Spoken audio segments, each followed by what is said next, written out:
Salam sejahtera, terima kasih kerana bersama dengan saya di Nazilin Unity Channel. Google sah akan melabur lebih 9 bilion ringgit di Malaysia. Ini yang Anwar jawab. Google hari ini mengesahkan komitmen pelaburannya berjumlah 9.4 bilion bagi mewujudkan pusat data pertama dan wilayah Google Cloud di negara ini. Perdana Menteri Datuk Seri Anwar Ibrahim menyambut baik komitmen dinyatakan dan menyifatkan pengumuman pelaburan langsung asing ke Malaysia itu adalah bukti perencanaan kerajaan yang jelas. Ia juga membuktikan kekuatan ekonomi serta sumber negara yang menjadi tarikan kepada pelabur sedia ada dan baharu. Nescaya ini meletakkan Malaysia sebagai antara negara utama dalam penggunaan dan perkhidmatan sokongan bagi perkhidmatan berteraskan teknologi digital. Hari ini, Google, iaitu sebuah syarikat teknologi utama dunia, mengesahkan komitmen pelaburan sebanyak 2 bilion US dollar bagi menyokong agenda kerajaan dalam mempercepat dan melicinkan transformasi digital negara. Pelaburan ini juga dijangka akan membawa kesan berganda kepada ekonomi Malaysia sekitar US dollar 3.2 bilion dan pewujudan sebanyak 26,500 pekerjaan menjelang tahun 2020-2030, tulis beliau di laman Facebook. Dalam pertemuan secara maya bersama pengurusan kanan Google pada 6 Mei lalu, Anwar maklumkan beliau telah menekankan selain dukungan kepada penggunaan kecerdasan buatan AI secara umum, kerjasama strategik juga perlu ditumpukan dalam bidang pendidikan, kesihatan dan pertanian. Anwar yang juga Menteri Kewangan berkata, ia penting bagi memastikan Malaysia dapat memanfaatkan kemahiran dan pendekatan berteraskan teknologi terkini. Menurut kenyataan Kementerian Pelaburan, Perdagangan dan Industri MITI, wilayah Google Cloud di Malaysia akan menyertai 40 wilayah dan 121 zon yang kini beroperasi di seluruh dunia bagi memenuhi permintaan yang semakin meningkat terhadap perkhidmatan awam di peringkat tempatan dan global selain program celik AI kecerdasan buatan untuk pelajar serta pendidik Malaysia.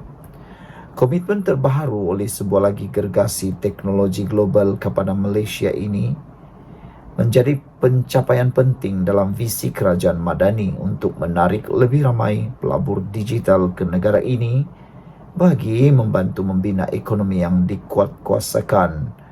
dikuasakan oleh digital yang kukuh dan selamat. Maklum kenyataan itu lagi. Wow, ini memang luar biasa yang memang kita tunggu-tunggu. Sekian dulu untuk kali ini. Jangan lupa tinggalkan komen anda. Ikuti terus ulasan selepas ini. Salam sejahtera. Terima kasih kerana bersama dengan saya di Nazilin Unity Channel. Pelaburan Google RM 9.4 bilion kerajaan Madani diyakini walaupun diganggu kerangka oleh Ahmad Mursi dari Harapan Daily. Keyakinan pelabur terhadap Perdana Menteri ke-10 Anwar Ibrahim dan kerajaan Madani membuak-buak. Sebab itu, perlunya kerajaan stabil yang mesra pelabur seperti hari ini. Bukan kerajaan yang boleh beri alasan diganggu kerangka untuk tak buat kerja.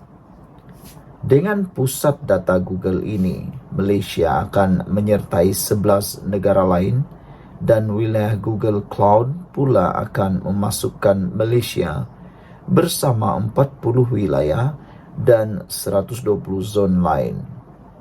Ini meningkatkan status negara kita sebagai hub teknologi penting untuk pengguna seluruh dunia. Alhamdulillah, kita bersyukur dengan berita baik ini. Selepas sebelum ini dianggap kuasa besar semikonduktor di Asia Tenggara dengan pelaburan mencura-cura masuk. Paling penting untuk rakyat sebanyak 26.500 peluang kerja merentasi berbagai sektor termasuk penjagaan kesihatan, pendidikan, dan keuangan dengan jumlah impak ekonomi berjumlah RM15.04 bilion. Kerjasama dengan institusi pendidikan tempatan pula akan meningkatkan kemahiran digital dan teknikal anak-anak kita. Berita ini tentulah akan turut menarik minat syarikat teknologi global yang lain untuk melabur. Ini mempercepatkan transformasi digital dalam kehidupan seharian rakyat serta berbagai industri dengan kemudahan cloud serta kecerdasan buatan atau AI. Malaysia kini jadi negara pengguna e-wallet tertinggi di dunia dengan 63% rakyat menggunakannya. Ingat dulu, walau mengejek e-wallet RM30 kerajaan PH, lain kali fikirlah lebih panjang. Inisiatif itu untuk menyediakan rakyat Malaysia beradaptasi dengan teknologi digital. Apabila Perdana Menteri ke-10 bersama MITI terbang ke luar negara, baik dialog, berforum, berceramah, pembangkang kata itu membasir duit negara. Walhal itu semua bertujuan menarik pelabur dan mendengar apa keperluan mereka. Tahun 2023 kita menerima pelaburan terbesar dalam sejarah. Kepercayaan pelabur melonjak drastik selepas Perdana Menteri ke-10 dilantik dan kerajaan perpaduan ditubuhkan. Semoga momentum ini akan terus dapat dikekalkan. Kesan perancangan ekonomi madani mungkin tidak segera terlihat, tetapi akan disedari rakyat kelak. InsyaAllah, yang penting terus bergerak walaupun diganggu kerengga dalam kalangan walaun, pembangkang dan kawarij. Sudahlah, pendapatan tidak menentu. Saudara-saudara sekalian, jangan lupa tinggalkan komen anda, sila tekan butang subscribe. Ini adalah pencapaian hebat daripada kerajaan pimpinan Anwar Ibrahim. Walaupun diganggu kerangga, pelaburan Google RM9.4 bilion kerajaan madani diyakini. Sekian dulu untuk kali ini, kita jumpa lagi. Salam sejahtera. Isu berkait dengan pengawal kerabat yang memukul orang OKU, serang OKU. Ini kata Hassan Abdul Karim, salah seorang pengamal undang-undang dan ahli parlimen daripada PKR. Beliau kata tiada istilah kes selesai. Ahli Parlimen Pasir Gudang Hassan Abdul Karim menegaskan, dari segi undang-undang jenayah tidak ada istilah kes telah selesai, walaupun ia dinyatakan begitu oleh pihak pengadu. Menurutnya, apabila sesuatu laporan polis dibuat, maka dokumen itu dipanggil First Information Report atau ringkasnya FIR. Menjelaskan proses selepas sesuatu laporan polis dibuat, Hassan berkata, jika kes tersebut merupakan serangan fizikal ke atas diri seseorang dan menjadi kesalahan jenayah di bawah kanun keseksaan, menjadi tugas pihak berkuasa memanggil penyerang itu untuk disiasat. Pihak polis juga perlu menghantar mangsa ke hospital kerajaan yang berdekatan untuk memeriksa kecederaan yang dialami mangsa. Pihak polis perlu membuka kertas siasatan dan mengambil keterangan si penyerang di bawah Seksyen 112 Kanun Acara Jenayah KAJ. Jika siasatan terpaksa memakan masa melebihi 24 jam, maka si penyerang perlu ditahan di bawah Seksyen 117 Kanun Acara Jenayah KJ dengan membawa dia ke mahkamah atau ke balai polis untuk mendapatkan perintah tahanan reman daripada Magistrat, katanya dalam kenyataan hari ini.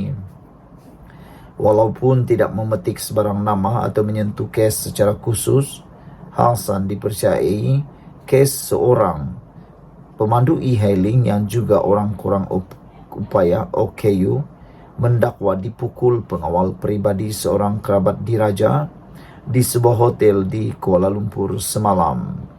Terdahulu, Ketua Polis Kuala Lumpur Rusdi Muhammad Isa memaklumkan lelaki terbabit membuat laporan polis kedua untuk menyatakan niatnya tidak mahu memanjangkan kes berkenaan.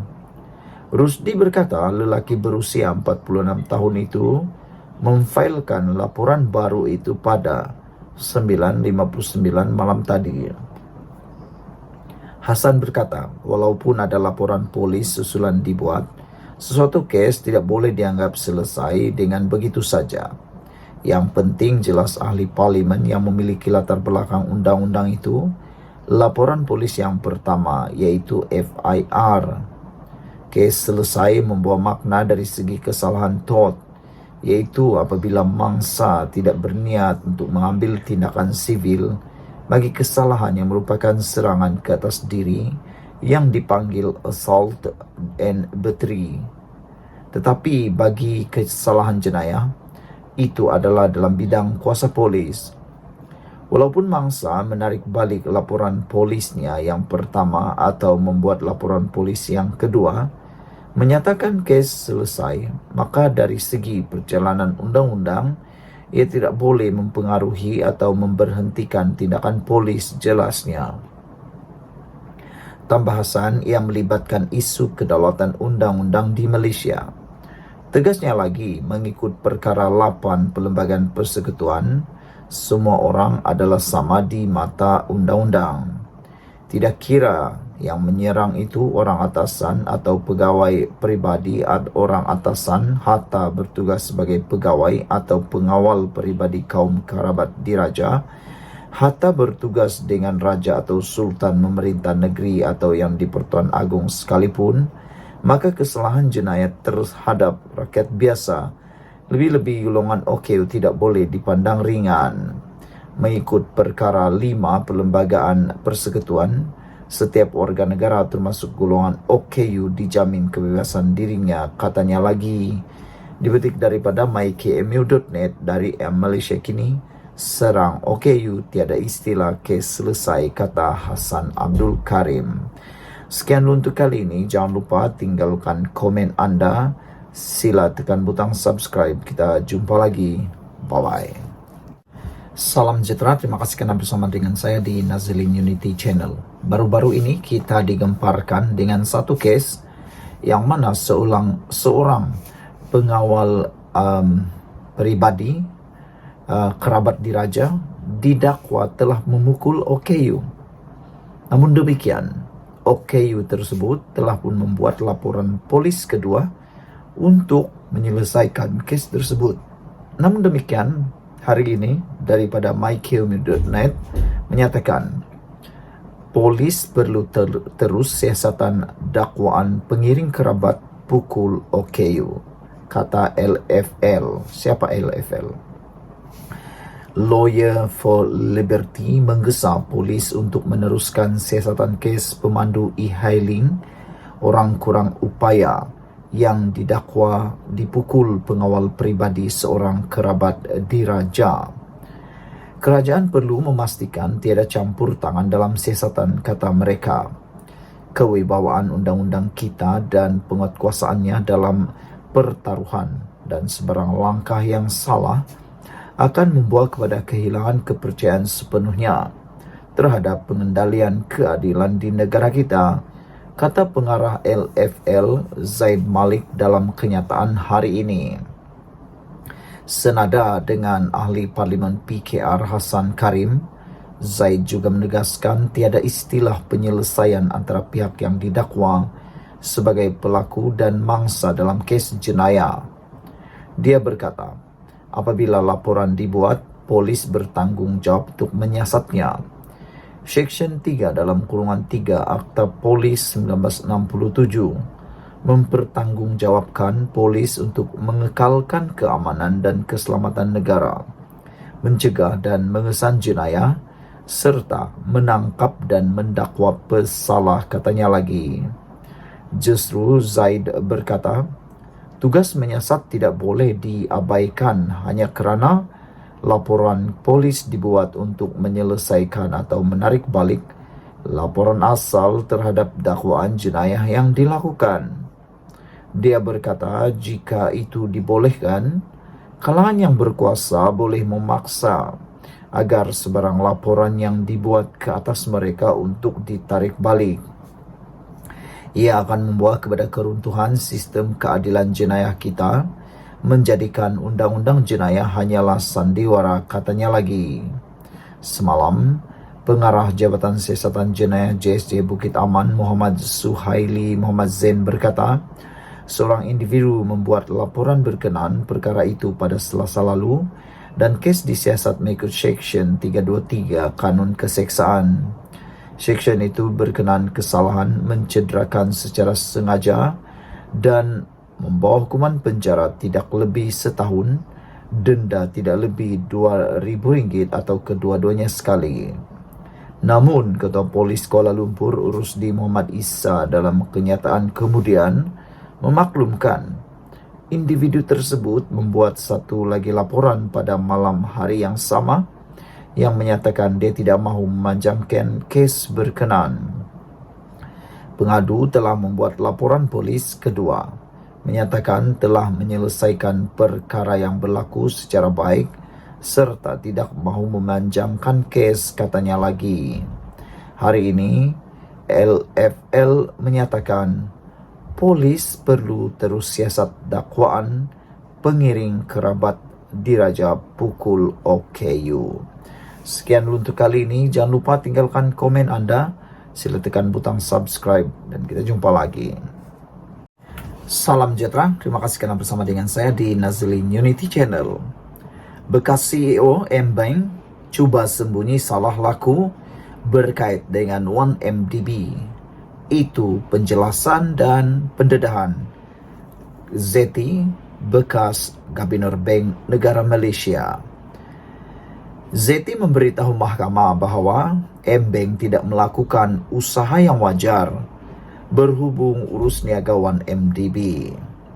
Bekas Ketua Pegawai Eksekutif M-Bank Ashok Ramamurthy cuba menyembunyikan salah laku ketika menerajui bank itu, menurut bekas Gubernur Bank Negara Malaysia BNM Zeti Akhtar Aziz. Zeti yang merupakan saksi ke-46 pendakwaan pada perbicaraan 1MDB Najib Razak ditanya mengenai percanggahan antara kenyataannya dengan kenyataan Ashok mengenai pertemuan mereka untuk membincangkan pembukaan akaun M-Bank Najib. Ashok sebelum ini berkata beliau menghantar beberapa surat kepada Zeti untuk memaklumkannya mengenai dana yang masuk ke akaun Najib yang didakwa dari Arab Saudi. Bagaimanapun, ketika pemeriksaan semula oleh Timbalan Pendakwa Raya Ahmad Akram Garib hari ini, Zeti menafikan menerima maklumat itu. Ashok mahu menutup kesalahannya ketika menjadi CEO. Katanya ketika diperiksa semula oleh Akram lapor The Star. Zeti berkata, M-Bank tidak melakukan usaha wajar berhubung pelbagai transaksi melibatkan 1MDB serta transaksi palsu melibatkan Goodstar Ltd, syarikat milik ahli perniagaan dalam buruan Low Tech Joe atau Jolo. Zeti menegaskan ketika Ashok menjadi CEO, M-Bank dikenakan kompaun terbesar dalam sejarah perbankan Malaysia, iaitu denda sebanyak RM53.7 juta pada tahun 2015. Ashok dipercayai warga Australia menyertai M-Bank pada tahun 2007 sebagai Ketua Pegawai Kewangan sebelum dinaikkan pangkat menjadi CEO 5 tahun kemudian. Pada Januari 2015, beliau meletak jawatan sebagai pengarah urusan kumpulan bank itu.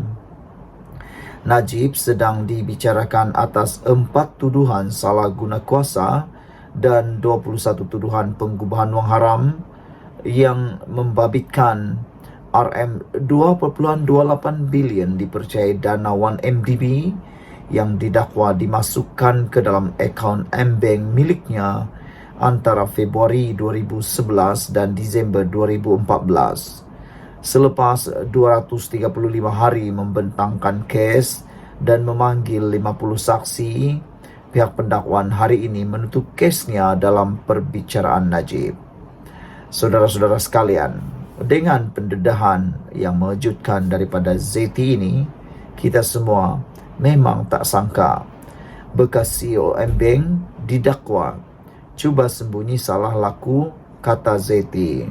Selain daripada itu, Zeti juga telah pun menafikan tentang menerima maklumat atau dokumen yang telah dinyatakan oleh Ashok.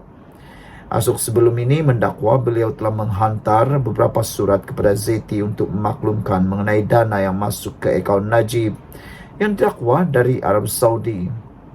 Bagaimanapun, ketika pemeriksaan semula oleh pendakwa raya, Zeti menafikan maklumat itu dan menyatakan Ashok mahu menutup kesalahannya ketika menjadi CEO. Sekian dulu untuk kali ini. Jangan lupa tinggalkan komen anda, tekan butang subscribe. Kita jumpa lagi. Bye-bye. Salam sejahtera. Terima kasih karena bersama dengan saya di Nazilin Unity Channel. Pendedahan di mahkamah kali ini benar-benar mengejutkan anda, saya, dan perlu anda share kepada semua orang. Saksi di mahkamah hari ini menyatakan pelaburan 1MDB tidak bawa untung. Jadi, kalau tidak bawa untung, buat apa ada 1MDB? Itu persoalan besar. Saudara-saudara sekalian, pegawai penyiasat SPRM, Suruhanjaya Pencegahan Rasuah Malaysia, memberitahu Mahkamah Tinggi di sini hari ini bahawa pelaburan yang dibuat oleh Syarikat Pelaburan Strategik Negara, iaitu 1MDB, tidak membawa sebarang keuntungan. Sebelum kita teruskan ulasan kali ini, jangan lupa anda tinggalkan komen anda untuk isu kali ini. Kalau tak bawa keuntungan, buat apalah ada 1MDB kan? Saudara-saudara sekalian, pernyataan itu atau kenyataan itu dinyatakan penguasa kanan SPRM Nuraida Arifin, 37 tahun, ketika menyangkal cadangan Peguam Bela Wan Azwan Aiman Wan Fakarudin bahawa pelaburan 1MDB mendapat untung melalui pelaburan yang dibuatnya. Wan Azwan memberikan contoh antaranya pelaburan syarikat itu di dalam sektor tenaga melalui pengambil alihan jana kuasa yang membawa keuntungan. Peguam Bela itu turut mencadangkan bahawa pelaburan hartanah yang dibuat oleh 1MDB turut menjana keuntungan melalui pembinaan Menara Tun Razak Exchange TRX. Bagaimanapun, Nuraida yang tidak bersetuju dengan cadangan peguam menjelaskan, jana kuasa tenaga berkenan akhirnya dijual kepada syarikat dari China untuk melunaskan hutang 1MDB. Kata Nuraida, TRX pula bukan dibangunkan menggunakan duit pelaburan 1MDB seperti yang terdapat dalam perjanjian usaha sama pada peringkat awal. Sebaliknya, syarikat perlu mendapatkan pelaburan berasingan dengan mendapatkan syarikat lain untuk melabur bagi membangunkan menara terbabit. Malah katanya, hasil siasatan mendapati dana yang diperoleh untuk pembangunan TRX atau nama asalnya Kuala Lumpur International Financial District KLIFD telah diselewengkan dan pembangunan TRX sebenarnya dibiayai oleh pelabur asing. Pada prosiding hari ini, pembelaan selesai menyoal balas saksi penting pendakwaan itu selepas sesi soal balas berlangsung selama 16 hari. Peguam utama Tan Sri Muhammad Syafiee Abdullah memaklumkan pihaknya selesai menyoal balas saksi yang disambut oleh Hakim Datuk Collins Larkin Square. Ini suatu berita menggembirakan. Seterusnya, Nuraida diperiksa semula oleh Timbalan Pendakwa Raya Ahmad Akram Garib membabitkan Dokumen bank melalui bantuan undang-undang bersama MLA dari Barbados, Singapura dan Hong Kong. Saksi itu berkata, beliau tersilap ketika mengemukakan salinan dokumen terbabit kepada mahkamah dan bukannya salinan asal kerana ia membabitkan dokumen terlalu banyak. Saksi turut menafikan mempunyai sebarang niat jahat. Dalam perbicaraan sebelum ini, Nur Aida memberikan keterangan bahawa beberapa negara menghulurkan bantuan dari segi penyerahan dokumen bank melalui MLA bagi membantu siasatan skandal 1MDB yang dihadapi Datuk Seri Najib Razak. Nur Aida berkata antaranya Switzerland, Barbados, Hong Kong dan Belanda. Bagaimanapun, saksi pendakwaan ke-49 itu berkata, keempat-empat negara tidak memberi sebarang jawapan atau maklum balas ketika beliau mengemukakan permohonan untuk merakam percakapan saksi bank melalui peguam negara pada tahun 2018 dan 2019.